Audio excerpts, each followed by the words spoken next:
Welcome back to Beyond the Helmet. I'm your host, Steve McGrath, and in this episode, I'm pleased to bring you Ricky Sapp. Now, I really enjoyed my conversation with Ricky because after he left his career of being a professional athlete, he has really turned a corner with what he is doing working with children. Almost our entire conversation is about how he has found this second career, the second part of his life after being an athlete, whether it's via the RickySappFoundation.com, which I would absolutely encourage you to check out, whether it's Dream Big, Live Big, what he's doing as the dancing substitute teacher, Talk to Me Tuesdays. He is all over social media, so check him out, whether it is LinkedIn, Facebook, Instagram. He's everywhere, and he's promoting good. So I'm now going to let Ricky talk, tell you his story, how he got here, what he's doing now. So without any further ado, here is Ricky Sapp.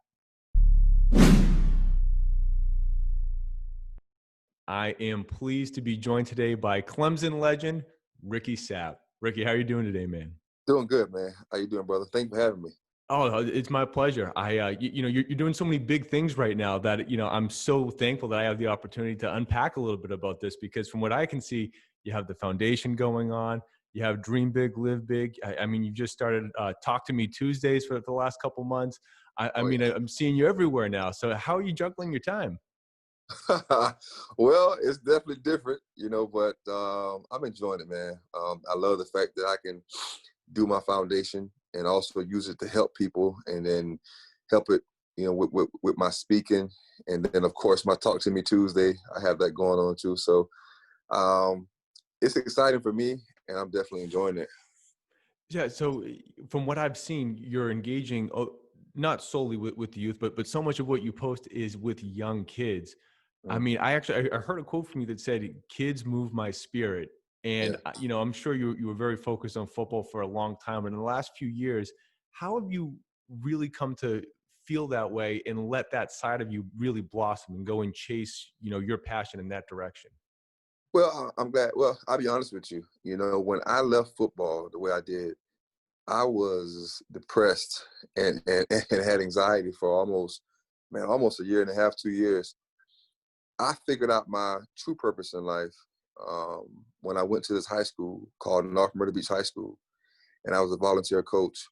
And at this high school was where my real, that was when life really started for me. I fell in love with kids. I became so passionate with kids. And ever since then, I've tried to get around as many kids as possible. So, that's why, I said that quote, kids move my spirit. I love them. But I know that my purpose is to encourage them and work with them. So, I mean, when you see kids, obviously, there's all the cliches, they are the future, this, that, and the other thing. That being said, like, can you even narrow it down to what your primary message is, besides, I'm sure, just like giving them that confidence and the positivity that they probably need?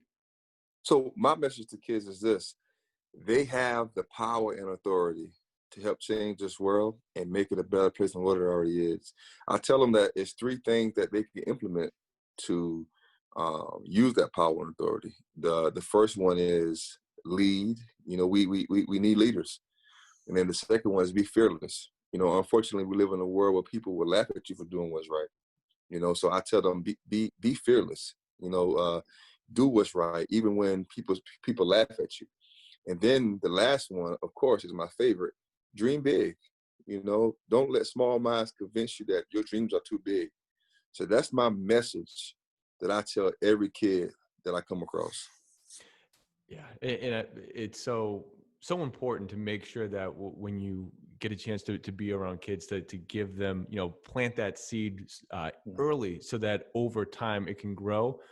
And with everything that's been going on in the world, I feel now more than ever, in my recent memory anyway, the importance of making sure that those conversations, and just thinking about things in the right way, it needs to be done. To not have those maybe strange conversations with your children about what they're doing and how they think. Uh, People need to jump into it, to ever, with everything that's happened with George Floyd, and of course the fallout from that, to engage in racism early to make sure that it's nipped in the bud and this thing can be forgotten about.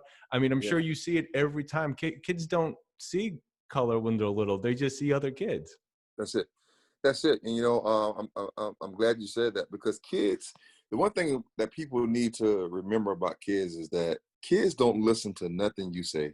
Like, they don't care what you say. But the one thing about kids is that they see everything you do. And without them even thinking about it, they eventually do what they see. So that's why it's so important. And that's why I tell adults, and I'll be honest with you, we are doing a terrible job, because we are showing them what hatred looks like. We're showing them what pride and ego looks like. We're not showing them what it looks like to work together. We're not showing them how great it can be as a human being, as an adult human being. We're not showing them that. It takes a village to raise kids. I mean, it really does. But if you look at the village right now, nobody's in that village. And it's almost like we're saying to kids, is like, all right, we don't really care about you. Just come on, let's come on. So my opinion is, if we want to change this world, then as adults, we have to understand that we have to turn our energy and focus on the kids. Kids don't listen to nothing we say. Everything they see, they do it. And that's just what I believe.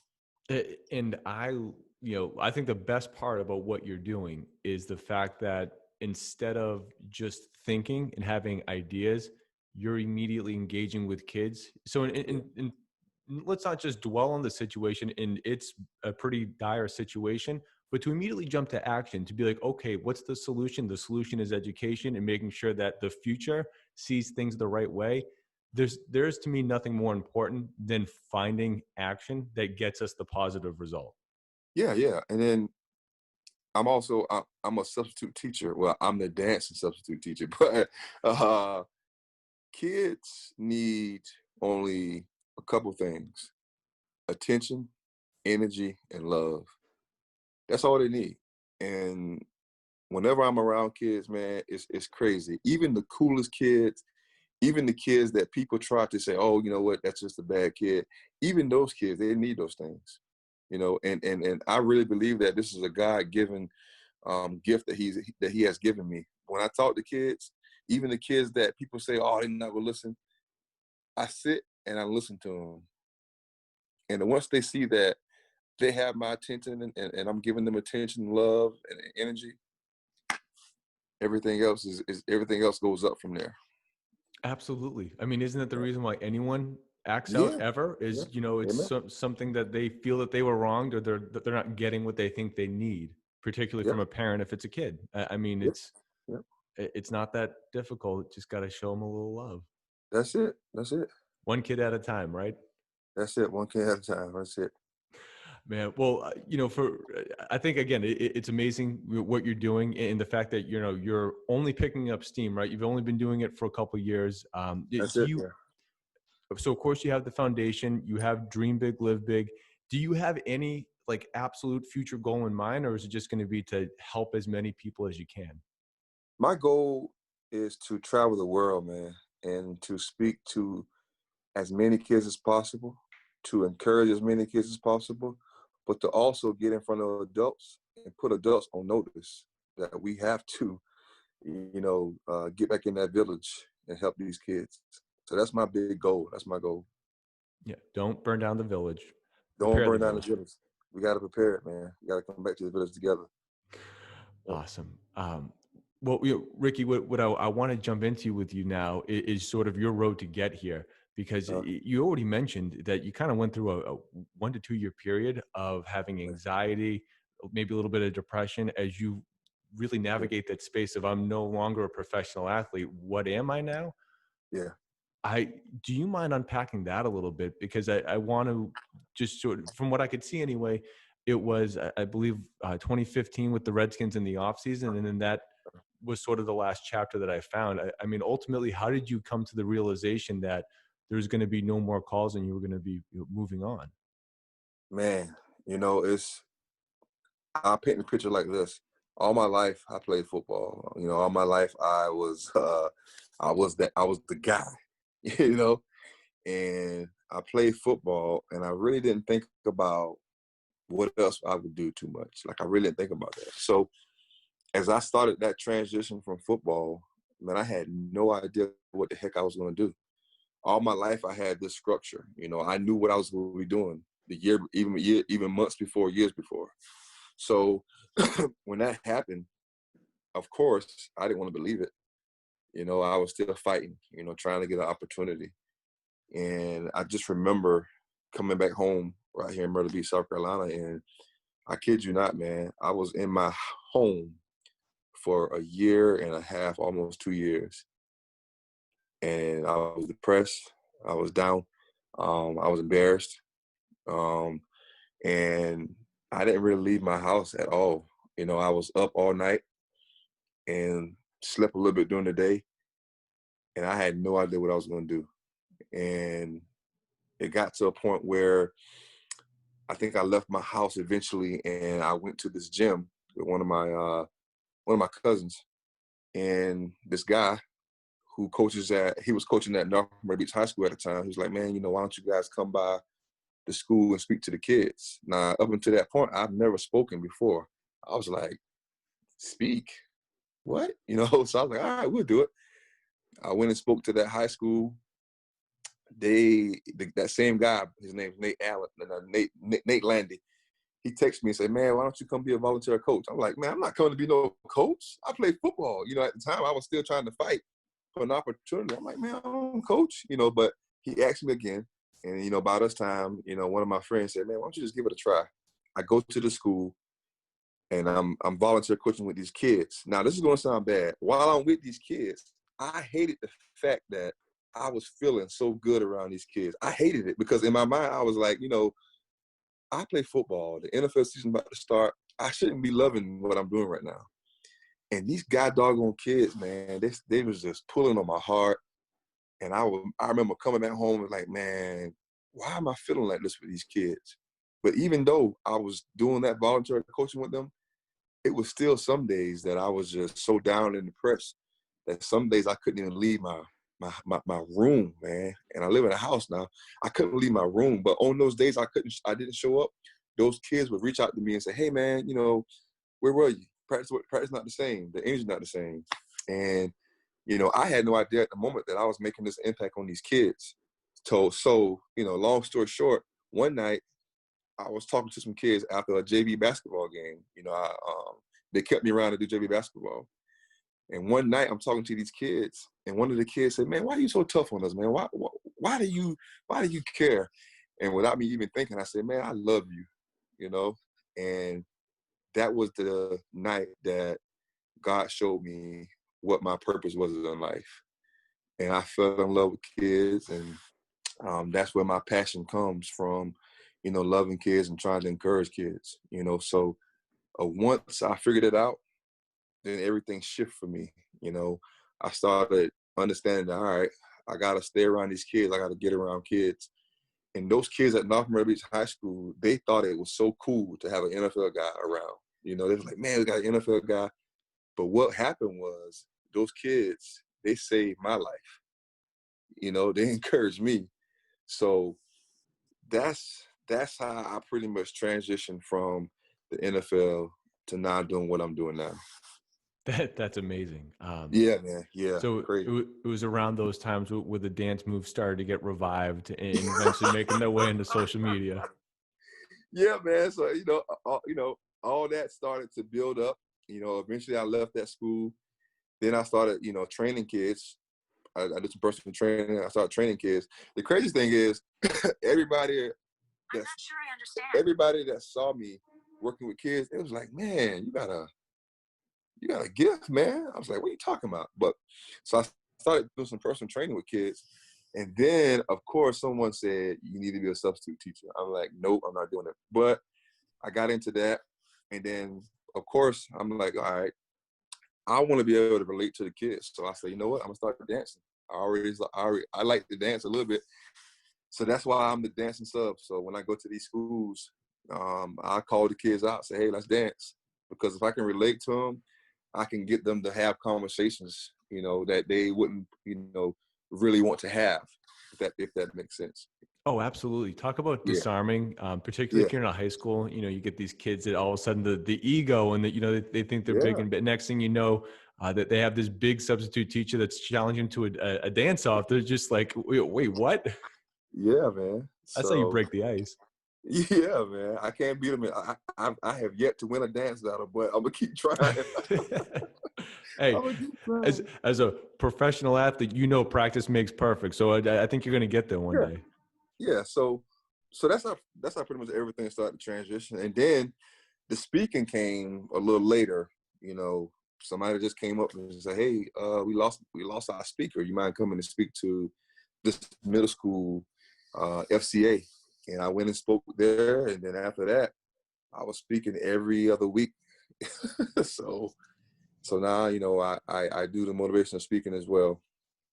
That's awesome. Yeah, For you to hit a bottoming out of sorts and then, find a way to reignite that passion in a different route that's what life's all about, is finding a way to yeah, pivot and then find success someplace else. And to see that yeah, you are just well on your way and picking up steam is so awesome.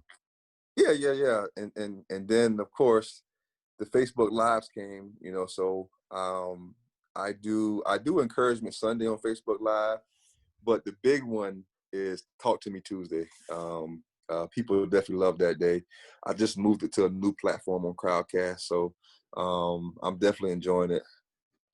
That's great. I can't wait to see where it goes because it's just picking up steam. And I'm sure that as you continue to do it, you're going to be able to reach more and more and more people. The platform's only going to grow. Yeah, thank you, man. I appreciate that. Yeah, so I did just want to ask though, because your football journey, despite the fact that it ended the way it did, in that I'm sure you wanted it to go on longer, Mm. you were able to, play alongside in four great coaches, great athletes. So I just wanted to, just starting with, Dabo Swinney, who takes over while you're at Clemson, as Coach Bowden exits stage left.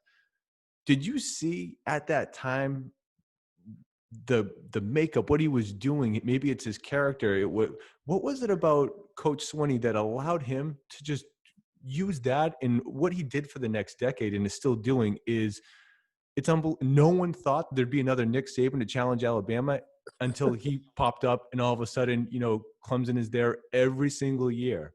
Did you see anything back then about how he'd be able to have that future success? Well, the thing that I always tell people is we already knew who he was because he was a receivers coach. And the same guy that we see now that everybody see, he was the same person as a receiver coach. High energy, passionate. He would coach your behind up hard, but he would also love you hard. He would also, show his faith. So when he got that job, man, as I was a junior when he took over, as seniors, what we were saying to ourselves was, man, we wish we had a couple more years with this guy because we knew that he was going to do some great things. Like we really knew it. That's wild. Yeah, And yeah, you can find a clip of him within the last year or two. And it's always about faith in doing right by his guys and making sure that they become good men, not just good yeah, football players. So yeah, I'm glad he's been able to stay true to that. yeah. But when you look at him and then compare him to like Wade Phillips or an Andy Reid, even Rex Ryan, who maybe didn't have the same level of success that Andy Reid did, but by all means a very successful coach. Mhm. Did you see things that these guys were doing that, in just specifically from a coaching perspective, like running an organization, that you were like, man, they have success because they're doing X? Mhm. Yeah, man, all great coaches. Rex Ryan, in my opinion, I felt like the way he ran things, he was kind of similar to Coach Sweeney because he had really good energy. He related to the players really well. So I thought Rex could have been even bigger as a head coach than what he was. Of course, Wade and Andy, I think all three coaches, I think one of the things that they had was that they could relate to the players very well because Andy could relate. Believe it or not, Wade Phillips, he relates well to the players. So I think that they all had those things in common. And I think that's why you're seeing Andy Reid be successful now because Andy Reid was a player's coach. He is a player's coach, but he also is a tough coach that he tries to get the most out of you. Got it. And then in terms of players, I know you were playing defensive end. When you got to the league, you start doing a little bit more outside linebacker. Do you Yeah. remember, because when Philly drafts, Brandon Graham is there. They draft him the same year. But I mean, guys like, whether it's, Trent Cole, or if you just look more like linebackers, like when you get to the Jets, there's the Calvin Paces of the world that seemed Oh more yeah. your size and style. Yeah. Do you recall anyone in particular that like really helped you sort of get your bearings and try to take your game to the next level? Oh heck yeah, man. Believe it or not, in Philly, one of the guys that really tried to help me was actually an offensive lineman, and it was Jason Peters. Oh wow, still trying Yeah, to play, by the man. way. Yeah, man. So Jason Peters was the guy that was like, "Hey, man, you know, just try this or do this, do that, So he was one of the first guys that really tried to help me. And then Calvin Pace, Byron Thomas. Calvin Pace was really a big one. Antonio Cromartie was a big one. I looked at those guys and I was like, man, they do it the right way. They come to work, they do extra work, they do X, Y, and Z. So those guys played a major part, and me just trying to learn what it looks like to be a professional athlete. Got it. And I know that you get hurt pretty early in your time in Philly, but for the time that you did get a chance to get out there, what was it like just lining up, with Mike Vick at quarterback? They got Shady McCoy back there. I mean, Oh man. just trying to play defense against guys like that. How do you even go about trying to not look like a fool out there in practice? Oh man, it was. Oh man, I wish I can go back right now, man, and just be in that moment. I remember when we first got out there in our first mini camp, and Michael Vick was out there, and as rookies, we were standing, right behind the offense watching Michael Vick, do his thing. And I remember we leaned over to each other like, "Hey, man, that's Michael Vick right there, man." Like we were starstruck, man. Like so it was exciting, man, to see him, McCoy, Deshaun Jackson, Jeremy Macklin, all those guys, man. It was definitely unbelievable in my opinion. It really was. And I can only imagine. But one thing when I was trying to just get a firmer grasp on your career, I know that the knee injury happens in Philly, and I don't want to take it to a bad place here, but is Nah, that it's all more or good. less sort of what derails everything, for you in terms of being able to do what you want out on the field? Yeah, man. I tore my ACL in college actually, and up until that point, I had never been hurt in my life, never. Maybe have some bump and bruises here, but I've never been hurt.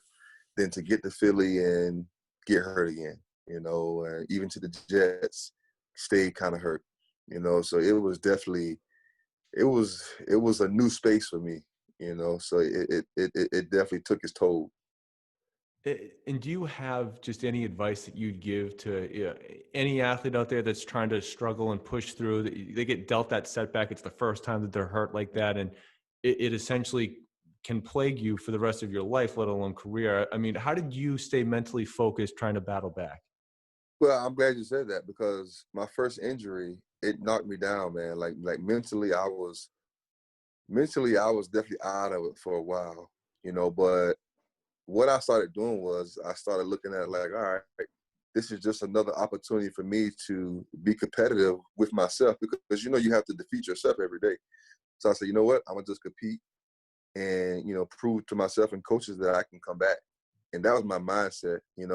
What I would tell the young athletes now is just make sure that you're doing everything to make sure you're taking care of your body, stretching, putting the right stuff in your body.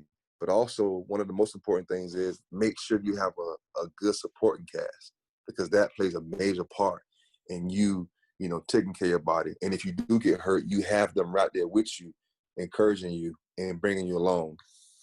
Absolutely. I'm a firm believer that you are the aggregate of the 5 people that are closest to you. So, I mean, having that Boom. right supporting group is, that'll Boom. make or break you.